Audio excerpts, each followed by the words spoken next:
Alhamdulillahi rabbil alamin wal aqibatu lil muttaqin wala udwana illa 'alal zalimin wassalatu wassalamu ala asyrafil anbiya'i wal mursalin sayyidina wa habibina wa syafi'ina wa qurrati a'yunina wa maulana Muhammadin syafi'il mudhnibin al-qail may yuridillahu bihi khairan yufaqihu fiddin wa ala alihi wa sahbihi wattabi'ina wa ila yaumiddin. Rabbi shrah li sadri wa yassir li amri wahlul 'uqdatam min lisani yafqahu qawli. Allahumma sabbit jinanana wa adril haqqa ala lisanina waftah alal hadirina futuhal arifin amma ba'du. Para jemaah yang saya hormati, termasuk yang mendukung kesempurnaan sholat, yaitu wudu. Sehingga ulama mengatakan ketika wudhu kita sempurna, ketika wudhu kita bagus, maka itu menjadi jaminan sholatnya itu ikut bagus. Ketika wudhu kita sudah sangat sempurna dengan melaksanakan kewajiban, rukun-rukun dan syarat-syaratnya dan sunnah-sunnahnya, maka insya Allah sholatnya juga ikut jadi sholat yang paling sempurna. Wudhu para jemaah, asal mulanya ya tidak usah ya asal mulanya. Makanya asal mulanya wudhu itu kok seperti kok prakteknya seperti yang kita alami. Pertama, kita membasuh muka. Itu pertamanya ya. Malaikat yang merasa bersalah atas perkataannya dalam Al-Qur'an, Allah bersabda, Inni ja'ilum fil ardi khalifah, kata Allah. Kumpul tak usah nih lagi, tak usah. Jadi wudhu syarat rukunnya, sunnah-sunnahnya harus kita penuhi supaya sholat kita jadi sholat yang paling sempurna di hadapan Allah Subhanahu wa ta'ala. Yang pertama, syarat wudhu, airnya harus suci dan mensucikan ya. Harus suci dan mensucikan. Ada air itu para jemaah suci tapi tidak bisa dipakai bersesuci, ada. Contoh, air kelapa ya, itu suci, cuman tidak bisa dibuat bersesuci untuk menghilangkan najis dan hadas. Contoh juga air mustakmal ya, air mustakmal. Air mustakmal juga tidak bisa dipakai menghilangkan najis dan wudhu, tidak bisa. Yang dinamakan air mustakmal ini yang banyak kita salah ya, yaitu air basuhan pertama dari anggota wudhu yang fardu ya. Kalau wudhu yang sunnah tidak mustakmal. Contoh, muka. Ketika kita membasuh muka, basuhan yang pertama sempurna, sudah sempurna, makanya dianjurkan ketika kita membasuh muka dianjurkan tiga kali. Dan kalau membasuh muka itu yang paling utama dimulai dari yang atas, dari di sini. Karena di sini paling atas itu tempatnya sujud, bukan dari kanan. Ya, bukan dari kanan. Sama halnya dengan kita mandi junub. Mandi junub, nah ini yang sunnah. Tata cara mandi junub yang sunnah, maka permulaan kita membasuh kepala dulu 3 kali. 3 kali kepala, habis kepala 3 kali, bagian kanan 3 kali, separuh yang kanan 3 kali. Habis yang kanan 3 kali, baru yang kiri 3 kali. Itu tata cara kita mandi junub. Bukan 3 kali semua langsung sekalian, tidak. Kepala 3 kali, setelah kepala 3 kali baru separuh yang kanan 3 kali, setelah separuh yang kanan 3 kali baru separuh yang kiri 3 kali. Kalau membasuh muka di waktu wudhu, maka yang utama yang dibasuh pertama itu anggota yang paling atas. Ya, di sini. Dari atas sini. Bukan dari dari kanan, bukan. Dan batasan muka para jemaah mulai dari ujung muka sampai daku, dan pinggirnya mulai dari telinga sampai telinga. Caranya mudah. Kita meletakkan apa itu ya, benang di sini, letakkan benang di sini, tarik ke sini, ya, ke telinga. Ini yang masuk di dalam benang itu wajib dibasuh karena itu masih masuk muka. Ya, tarik sini, di sini juga. Makanya perempuan biasa yang lupa itu di sini, ya. Jadi kalau di sini ketika ditarik ke sini, maka berarti rambut yang ada di sini itu masih masuk muka walaupun panjang. Ketika masuk muka maka wajib dibasuh, kalau tidak dibasuh maka wudhunya tidak sah. Caranya jangan diletakkan ke belakang, harus diletakkan ke bawah supaya bisa dikena air. Kalau tidak dibasuh, 1 biji rambut yang tersisa, padahal rambut itu termasuk batasan muka, maka itu tidak sah wudhunya. Tidak sah wudhunya. Dan ada rahasia, ya, wudhu itu pada jemaah ada rahasia hadis, ya, seperti ini. Man tawaddo'a wa lam yadhkur ismallah, barang siapa yang wudhu dan dia tidak membaca bismillah, ya, maka yang suci itu cuman anggota wudhu tok, ya, muka, tangan, kepala, telinga, kaki. Orang yang berwudu tidak membaca bismillah, maka yang disucikan oleh Allah cuman anggota wudu saja. Cuman apabila ketika wudu membaca bismillah, maka semua anggota badan akan disucikan oleh Allah Subhanahu wa ta'ala. Ini rahasianya. Ini kerahasiana. Ulaban sambian ni kamun awudu kun tak maca bismillah, maka saya pasoce bi Gusti Allah anggota badan atau anggota wudu, tanah, sera, sokoh. Ini kamu tak maca bismillah.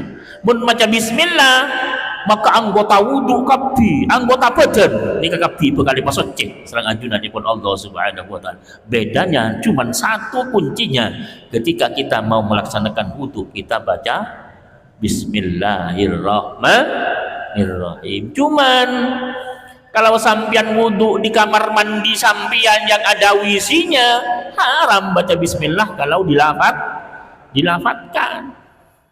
Haram. Ya, baca bismillah di kamar mandi menyebut nama Allah, alhamdulillah, haram. Makanya kalau di masjid itu kan tempat wudhunya kan berpisah di luar seperti sini, itu sudah tidak haram, di luar sunnah memang ya, karena sudah tidak ada, bukan kamar mandi untuk kencing dan untuk WC. Ini rahasianya Raja. Kalau di rumah repot ya kalau saya ya baca juga, cuma tidak dikeraskan. Kalau di rumah, kita di rumah tidak punya tempat wudhu khusus, pastinya tempat wudhu kita di rumah itu kumpul sama kamar WC dan kencing. Eman. Kalau kita tidak baca bismillah eman, karena semua anggota badan akan disucikan oleh Allah Subhanahu wa taala.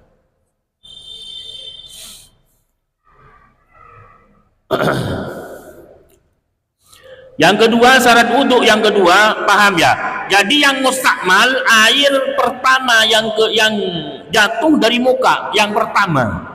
Berarti kalau basuhan yang kedua, yang sunnah itu tidak mustakmal.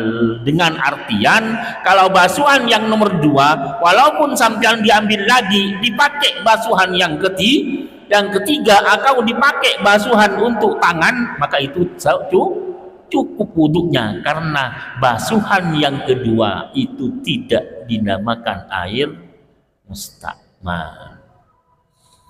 Juga tidak dilangsung mustakmal ya, air yang bercampur dengan air mustakmal. Ya kalau di sini tidak mungkin, kalau di rumah mungkin. Contoh, kita membasuh muka pakai gayung, ngangkui canteng. Nah, ketika ambil air yang ada di gayung kan sedikit, tetesan yang pertama jatuh ke air yang sedikit yang telah dipegang oleh tangan kita. Basuhan yang pertama berarti air mustakmal. Air yang sedikit yang dijatuhi air mustakmal itu tidak langsung mustakmal, melainkan dikira-kira dulu. Kalau yang bercampur yang jatuh itu bayangkan tinta mangsen, sehingga 3 tetes, andaikan yang jatuh itu yang bercampur 3 tetes, bayangkan kalau yang 3 tetes itu tinta, apakah berubah hitam atau tidak? Kalau tidak berubah hitam, maka berarti airnya masih tidak air mustakmal, masih bisa pakai wudhu dan menghilangkan najis. Ini kalau air yang bercampur dengan air mustakmal, bukan air mustakmalnya, air yang bercampur dengan air mustakmal. Dikira-kira dulu, kalau yang bercampur yang menetes 7 tetes, seandainya yang 7 tetes itu tinta dicampurkan dengan air yang ada di tangan yang sedikit, itu berubah hitam apa tidak? Kalau tidak berubah hitam dengan bercampur 7 tetes itu, maka berarti air ini masih bisa dipakai.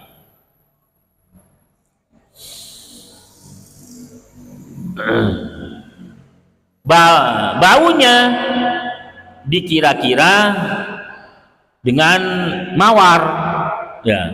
Kalau yang netes itu seandainya air mawar yang jatuh dari muka mustakmal itu mawar, 3 tetes campur dengan air yang sedikit, apakah ini harum apa tidak? Kalau tidak harum, maka berarti masih bisa dipakai. Itu caranya. Maka berarti bukan langsung mustakmal. Tapi mun ring lambeunah karena ngasteteh mun aing le kekeri aing wudu cek jangkui tak oleh kowe. Jadi ngasteteh dari hati-hatinya orang zaman dulu.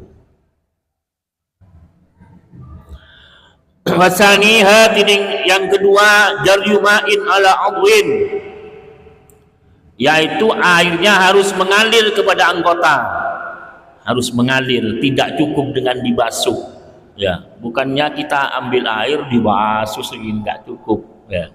Harus mengalir airnya.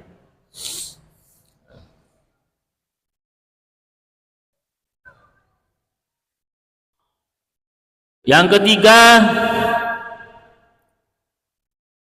harus tidak ada yang bisa merubah terhadap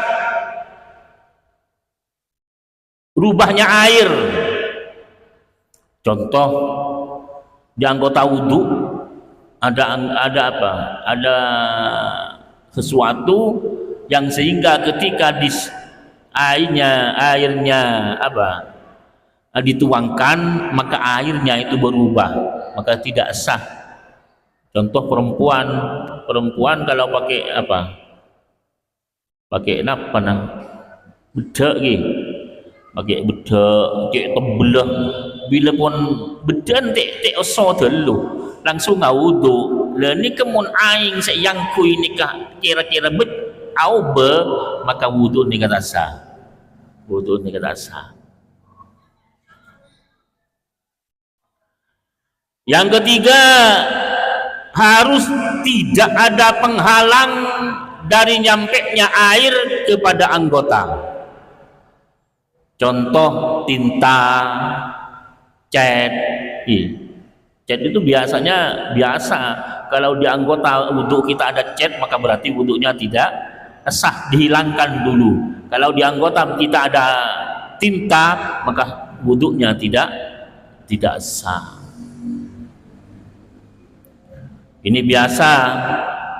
Atau di bawah apa? Dalam kuku.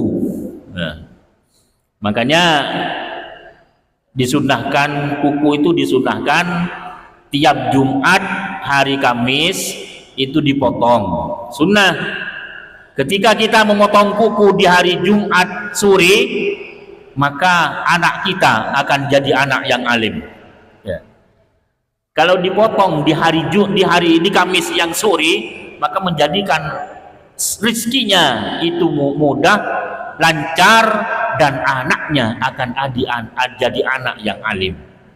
Makan sampean rutin aki anan sampean bila pun nggak makan di sore Kamis potong napa nah kokon nah motong kokon ni bisa menjamin eka kempang rezeki nah eka pinter kanan sunat gi. Nah, nikah. Caranya mulai dari telunjuk tangan. Mulai dari telunjuk jalan kiri, habis kelingking yang kanan pindah yang kiri, terus pindah yang kanan, terakhir jempol yang kanan. Itu cara kita memotong kuku. Ini kak parlong. Cuman kalau kukunya kaki itu disunahkan dimulai dari kelingking jari kanan, diakhiri dari jari kelingking kiri. Itu kalau kaki. Kalau tangan, jempol kanan telunjuk kanan pindah ke kiri, dimulai pindah ke kiri ke kanan, ini yang terakhir. Itu yang sunnah. Sunnah.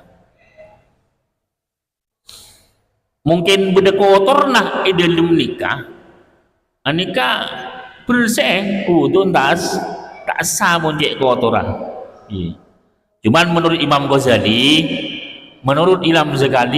selagi bukan adonan donat tetap sah. Kalau kotoran badan, kadang-kadang kan kotoran badan ada kotorannya kuku, di bawah kuku, itu menurut Imam Ghazali itu masih bisa sah, artinya air masih bisa nyampe ke dalam.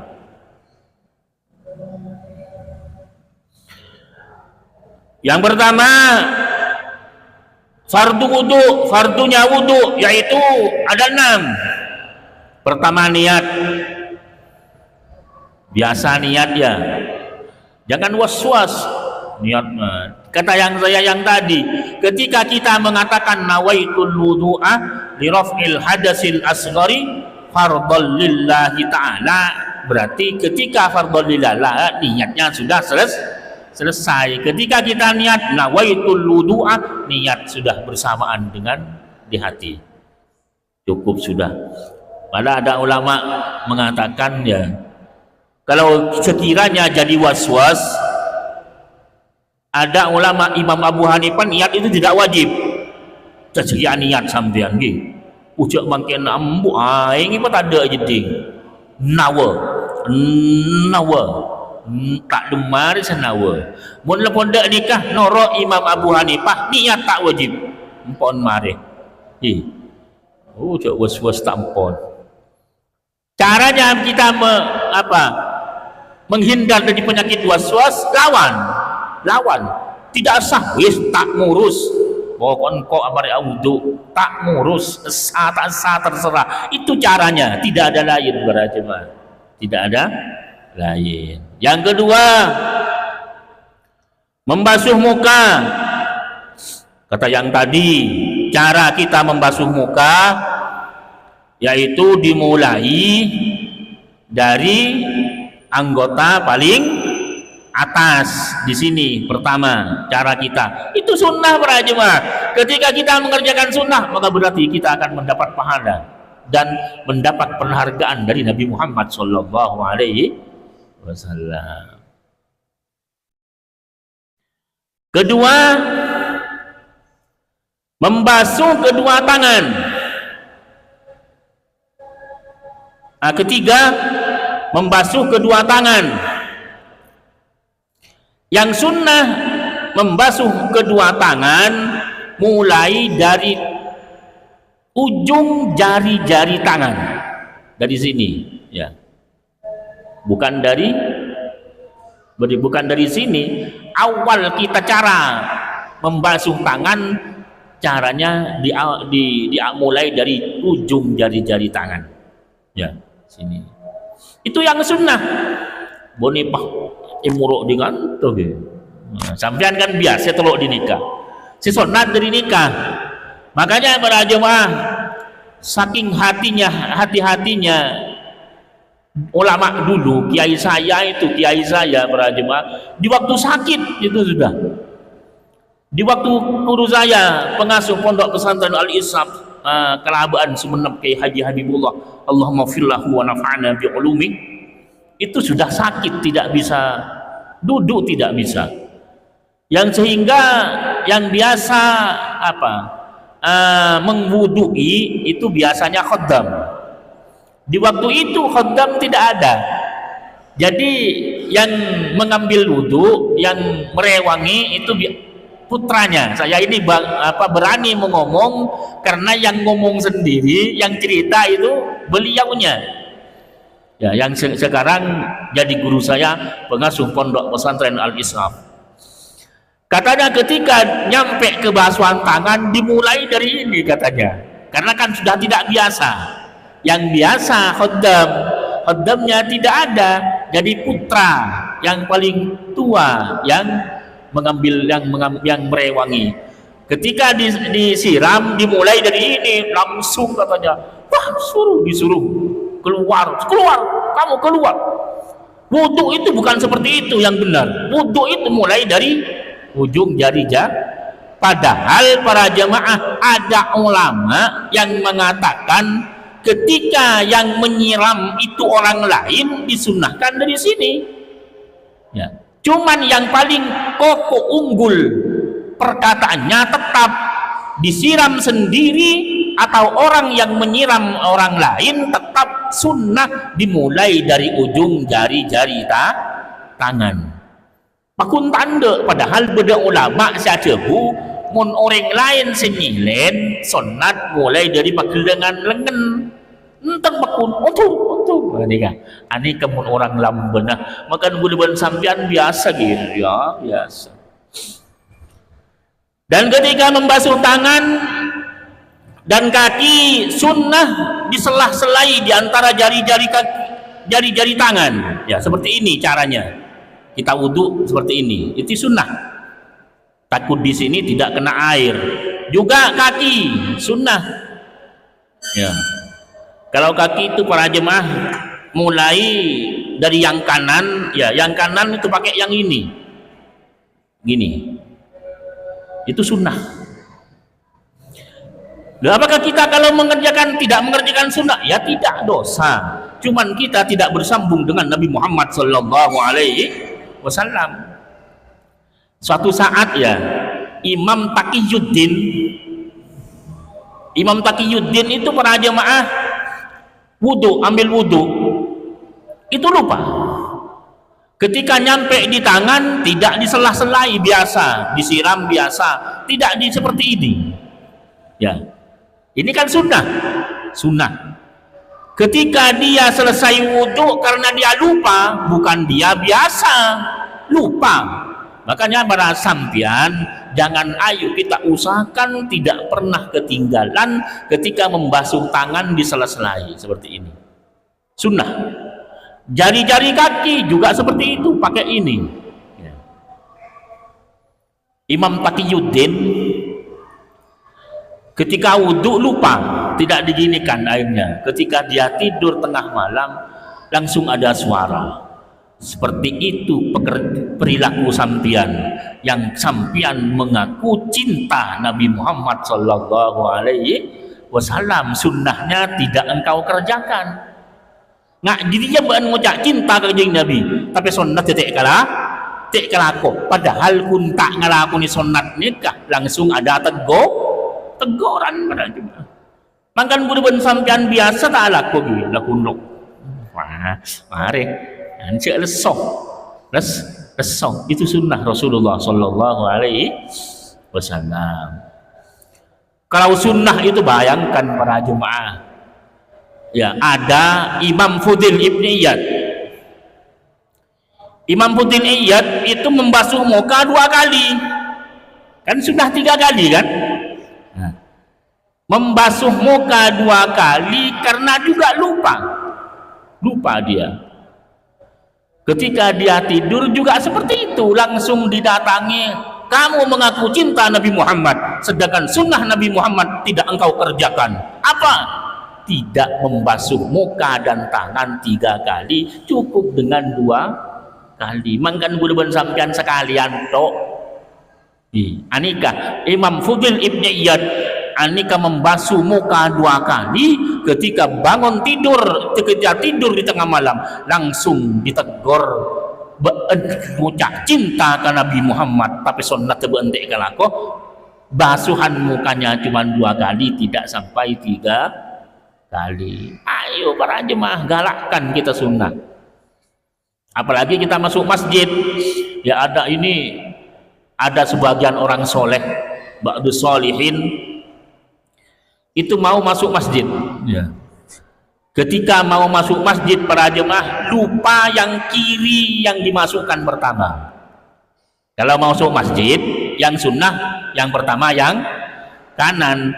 Ketika membuka alas kakinya, sandalnya yang kiri duluan. Jadi caranya yang kiri buka, letakkan di atas sandalnya, yang kanan buka, langsung naik ke masjid. Di waktu itu lupa, bukan terbiasa, lupa yang kanan yang masuk duluan ke masjid. Ketika dia merasa salah karena dia tidak mengikuti sunnah, bertoleh ke belakang, ternyata di belakang itu ada budaknya 20 orang. Itu punya budak 20 budak. Karena dia merasa salah, tidak mengikuti sunnah, bukan yang kanan duluan melainkan yang kiri duluan, budak yang 20 itu langsung dimerdekakan dengan sekaligus sebagai tebusan dirinya karena dia tidak mengerjakan sunnah Rasulullah, karena kaki yang masuk pertama ke dalam masjid. Mun mangken budak dubolo ni kemarken sana Pak M berani Polan si kiri masuk kada ke masjid. Budak Dukolo ni kan langsung dimerdekakan budak 20 sebagai tebusan karena dirinya tidak mengerjakan sunnah.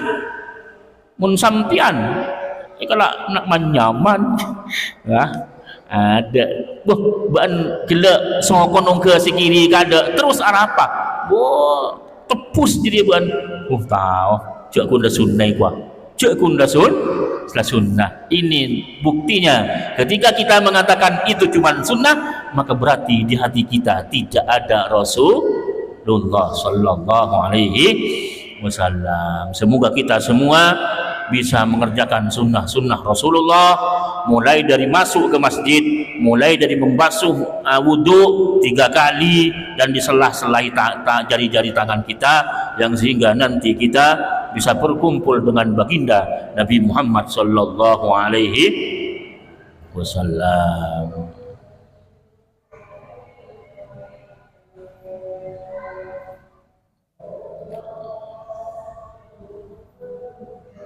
Ingki nikah mun ingatkan nih kesampian bila wudu saumpama nah wudu ingat cerita Syekh Fudil Ibni Iyad membasuh 2 kali langsung ditandangi Rasulullah.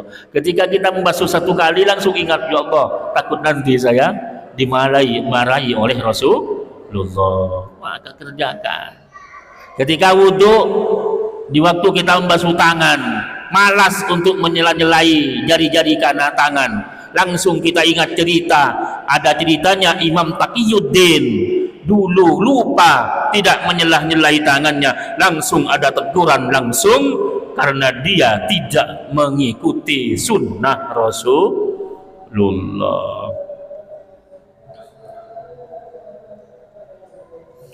Wa rabi'uha mashu ba'di ra'sihi.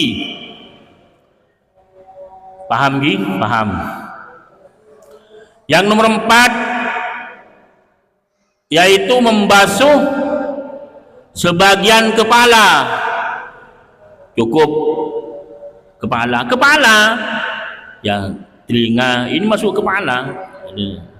Kalau sampean iman rambutnya kalau karena sudah pakai disisir bagus takut rusak, ambil air letakkan di sini di belakang telinga, cukup karena ini masuk kepala. Atau membasuh sebagian rambut yang itu masih termasuk dalam lingkungan kepala. Contoh ini, ketika diletakkan ke depan maka ini masih masuk ke kepala. Contoh yang ini, ujungnya bisa di sini karena ketika diletakkan ke depan masih kepala. Kalau panjang, rambutnya panjang, yang dibasuh cuman ujungnya, ketika ditarik ke depan sudah keluar dari kepala, maka itu tidak cukup ya. Kalau perempuan panjang ya, rambutnya dibasuh di sini, ketika kita ditarik sudah tidak ada di luar, ya tidak sah. Jadi ketika ditarik masih ada di lingkupan kepala, itu baru cukup. Dan sunnah membasuh semua kepala. Basuh semua kepala itu sunnah karena ada ulama yang mewajibkan. Ya caranya ambil air, pegang yang ini, nah seperti ini. Satu, ambil lagi, pegang seperti ini. Ini ditemukan ini sunnah supaya nanti nur wuduknya kelihatan, karena nanti para jemaah yang bisa ditemukan itu umat Nabi Muhammad atau tidak tergantung cahaya wuduknya nanti di hadapan Allah Subhanahu wa ta'ala.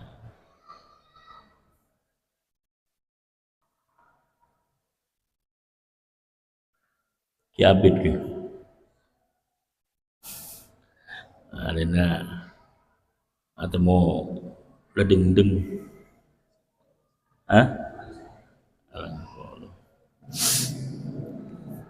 para jemaah yang saya hormati, dan sekarang kalau orang itu ragu saya ini punya wudhu apa tidak? Banyak kan sekarang. Nah, kalau asal mulanya punya wudhu, yang ragu batal tidaknya, maka tidak batal. Tadi sampean ingat, saya tadi wudhu, sudah batal apa enggak wudhu? Enggak, tidak batal. Ya. Jadi kalau sudah punya wudhu, ragu, wudhu saya batal apa tidak? Tidak batal. Dan kalau yang ragu, saya sudah wudhu apa enggak? Berarti tidak wudhu. Kalau yang ragu batal tidaknya, maka berarti tidak batal. Banyak kan sekarang. Saya tadi seingat saya sudah ambil wudhu, cuman batal apa enggak wudhunya? Berarti tidak batal. Kalau keraguan kita, saya sudah ambil wudhu apa belum? Berarti belum. Itu yang biasa kita, yang terjadi kepada kita para jemaah yang saya hormati.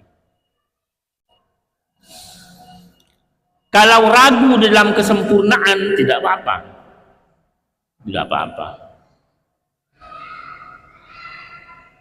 Contoh, ketika kita membasuh muka, biasa kan? Setelah membasuh muka, ketika membasuh tangan, loh, tadi muka saya sempurna apa tidak? Sempurna. Pokoknya sudah pindah ke anggota yang setelahnya. Jadi ketika kita membasuh anggota, ragu sempurna apa tidak? Kalau yang ragu ketika membasuh anggota yang setelahnya, maka berarti sudah sempurna. Contoh, kalau yang membasuh muka, di waktu membasuh muka ragu, sempurna apa tidak? Berarti belum sempurna. Basuhan saya apa sudah sempurna apa tidak? Ya, berarti masih belum sempurna. Cuman kalau sudah pindah ke anggota yang setelahnya, yang diragukan anggota yang sebelumnya, ketika membasuh tangan, loh, tadi muka saya sudah sempurna apa tidak? Berarti sudah sempurna, karena yang ragu sudah mengerjakan anggota yang setelahnya. Atau ketika kita selesai wudhu, loh, selesai kaki, tadi tangan saya apa dibasuh sempurna apa tidak? Sempurna sudah. Ya. Pokoknya ketika kita ragu di dalam basuhan anggota badan, maka apabila ragunya di waktu setelah membasuh anggota setelahnya, maka berarti sudah dihukumi sempurna wudhunya. Ini kebiasa pola nah, bahkan gula ni bahasa biasa gitu kan, kadang-kadang kalau tanang kok bila mau masuk sera kepala tanang kok kalau lupa kadang-kadang apa dia depak lah, karena yang ragu dia di waktu membasuh anggota setelahnya. Itu para jemaah.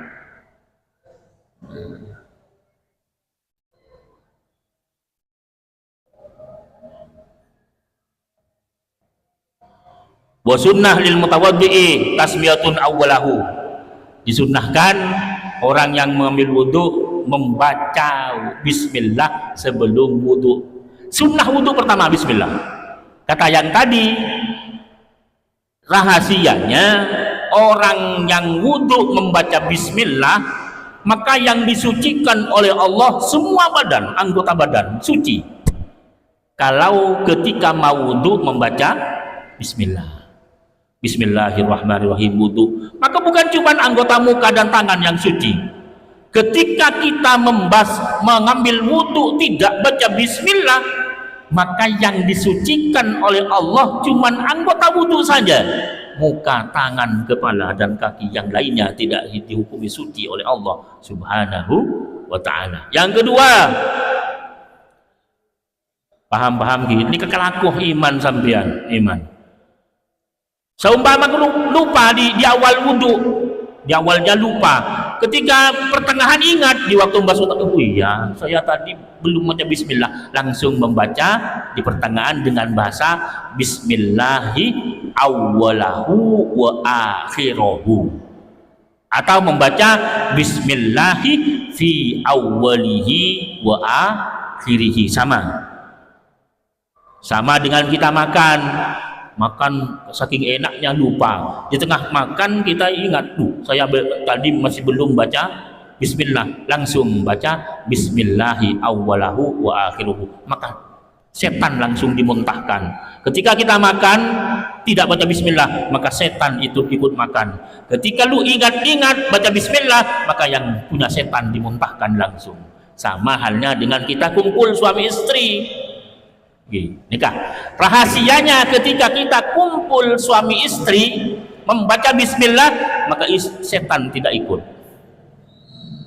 Kalau tidak baca bismillah, maka setan ikut serta. Dan si bini mak jen nyaman nih kuah. Toron din setan masuk ya. Ya jadi kah? Caranya bismillah, membaca bismillah. Kalau di depan itu lupa, orang jima lupa, maka di pertengahan baca bismillah. Cuman jangan dikeraskan nanti. Bismillah ya awalahu. Dan ini rahasia orang jima, orang kumpul, apabila ini ada dalam kitab tafsir. Apabila ketika mau kumpul suami istri membaca bismillahi Allahumma jannibna syaitan wa jannibi syaitana ma razaqtana, mau kumpul suami istri baca itu dan ditakdirkan punya anak, yang membaca tersebut kumpul langsung punya anak, maka tiap napas dari anak yang dilahirkan dan terus cucu dan ke bawah akan ditulis satu kebaikan oleh Allah Subhanahu wa taala kepada bapaknya. Nikah. Jadi mun pak embu gareng sandi bini nikah praktek kaki mun kita mun kelopai. Mun sampian bila polong lagi bini maca bismillahirrahmanirrahim Allahumma jannibna syaiton wa jannibis syaitona ma razaqtana, pas andi anak sampian nungku, maka pas anak rembi kumpoi kabebe tiap napas dari anak yang dilahirkan dengan membaca doa itu cucunya ke bawah, satu napas tiap bernapas ditulis satu kebaikan kareng tuana sebila bolong atedung macam bismillahi Allahumma jannibna syaiton wa jannibis syaitona ma razaqtan. Bayangkan para jemaah, kalau ketika kita punya anak satu saja baca bismillah jannib syaiton tiap napas napasnya sama manusia satu hari satu malam itu para jemaah 24.000 nafas. Berarti tiap hari orang bapak dan ibunya ditulis 2.000 kebaikan dengan tanpa melaksanakan kebaikan. Cukup ambil dari napasnya anak, yang anak itu dilahirkan ketika kita melaksanakan hubungan intim membaca Allahumma jannibna syaiton wa jannibis syaitona ma razaqtana. Mun pas andi anak empat maca kepi sampian siapa bolong atedung belum panapas berapa kebaikan yang dicatat oleh Allah untuk bapak dan ibunya karena ketika mau hubungan intim membaca Allahumma jannibna syaitan wa jannibis syaitona ma razaqtana. Ini keiman. Coba si dengur ya mun sila watuwah kamu masih nyoba mun si dengur dia coba deking kok male andi anak ongko makle sapen-sapennya benar anak tulis ke perkusen garing tua laki banding tua bini ani kekunan nama jabis bismillah fasiwakun pagoslul kafaini. Dan sunnah wudhu setelah kita baca bismillah membasuh kedua tangan. Ini sebelum wudhu bismillah dulu, basuh dua tangan ya. Kenikah kita wudhu nikah, kita wudhu setelah basuh dua tangan bersiwak, baru bersiwak. Siwak itu para jemaah dahsyat. Salah satu ulama di waktu wudhu itu para jemaah lupa siwaknya tidak dibawa, berani membayar mahal berapapun saja saya bayar asalkan ada orang yang mau mendatangkan siwak kepada saya karena saya mau melaksanakan wudhu. Anikah duri istimewa siwak sampian di mana siwak ada ada kamu boleh siwak cek saya benda makin rokok ni rokok benda tak cek lupa man siwak. Padahal ya siwak itu kalau tidak ada siwak asli pakai apa kain nggak apa-apa, tangannya nggak apa-apa, bajunya kalau sudah tidak ada. Cuman yang paling utama pakai kayu arok yang biasa itu, kalau tidak pakai apa? Pakai kain nggak apa-apa. Malah pada jemaah kalau sholat 2 rakaat dengan siwak sama halnya lebih utama dari 70 rakaat tanpa siwak. Ya, 70 bayangkan. Kuna modal siwak, siwak itu sunnah. Siwak itu sunnah. Yang disunnahkan siwak banyak. Ya. Pertama orang wudu, orang mau ngaji Al-Quran, mau zikir, mau tidur, mau bangun tidur, sunnah siwak. Makanya di tempat tidur harus ada siwak. Mau tidur sunnah, bangun tidur sunnah, masuk rumah sunnah siwak, keluar rumah sunnah siwak. Malah para jemaah ada ulama yang mengatakan kalau keluar rumah mau siwak dan membaca ayat kursi, ya mau keluar dari rumah siwak baca ayat kursi, Allahu la ilaha illallah, selagi kita ada di luar belum balik ke rumahnya, maka malaikat akan memohonkan ampun dosa-dosa orang tersebut kepada Allah Subhanahu wa taala. Enak. Nah, kamu sampian keluar di Roma, asiwak telu. Siwak pas maca sebelum keluar di labang, Allahu la ilaha illahu al-hayyul qayyum la ta'khudhu sinatun wa la naum, langsung keluar. Selama sampian bede luar kita abadi kecompon sampian ni ke bede malaikat saya tugas bi Gusti Allah kangku nyonaki saporah sampian tusan sampian sapora ki bede malaikat saya utus bi Gusti Allah sapora sampian tusan mun saya keluar di rumah maca ayat kursi. Kalau mau masuk rumah, makanya dulu itu ada orang mengadu kepada Rasulullah, rezeki saya sempit Rasulullah, rezeki saya tidak cukup Rasulullah.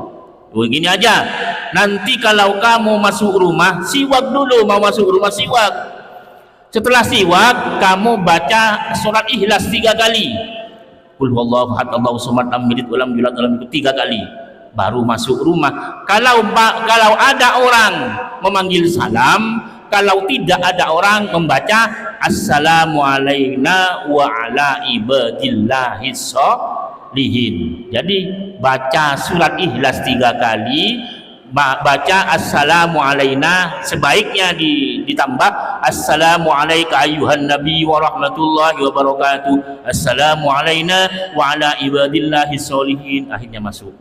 Akhirnya orang tersebut dikerjakan. Oh ya Nabi, karena ada perintah Rasulullah, kalau kamu mau kaya, urusan kamu mau luas, rezeki kamu mau jembar luas, seketika mau masuk rumah siwak baca surat Ikhlas 3 kali, masuk dikerjakan. Berapa bulan kemudian akhirnya dia suan langsung Rasulullah, langsung dia kaya dan cukup rezekinya.